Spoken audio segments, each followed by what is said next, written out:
Once upon a time, there was a young man named Siddhartha who was very interested in the mind. He wanted to know how it worked, and he wanted to learn how to read people's minds. Siddhartha traveled all over the world, studying with different teachers. He learned about philosophy, psychology, and even magic.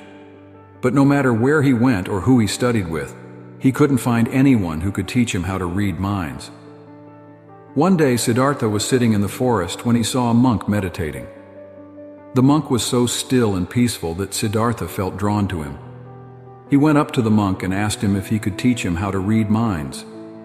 The monk smiled and said, "I can't teach you how to read minds, but I can teach you how to read people." Siddhartha was confused. "What's the difference?" he asked. "The difference is that reading minds is impossible," the monk said.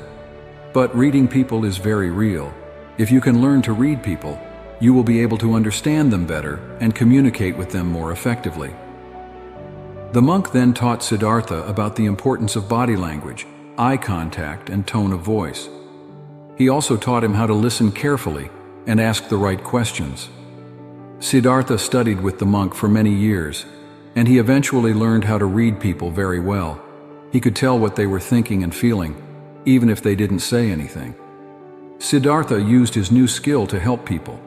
He would often go to the marketplace and help people resolve their conflicts. He would also go to the palace and help the king make decisions. Siddhartha became known as the mind reader, and people came from all over to seek his help. He was able to help many people, and he made the world a better place. How to read people's minds. According to Buddha, the Buddha taught that the mind is a powerful tool that can be used to understand ourselves and others. He said that the mind is like a mirror, and it reflects the world around us. If we want to read people's minds, we need to learn to pay attention to their body language, eye contact, and tone of voice. We also need to learn to listen carefully and ask the right questions. The Buddha said that there are 3 keys to reading people's minds. Be present. When you are trying to read someone's mind, it is important to be present in the moment. This means paying attention to what they are saying and doing, and not letting your thoughts wander. Be observant. Pay attention to the person's body language, eye contact, and tone of voice. These are all clues to what they are thinking and feeling. Be open-minded. Don't make assumptions about what the person is thinking or feeling. Be open to the possibility that they are feeling something different than what you think. The Buddha said that if we practice these 3 keys, we will eventually be able to read people's minds with ease. Conclusion. The story of the mind reader is a reminder that the mind is a powerful tool that can be used to understand ourselves and others.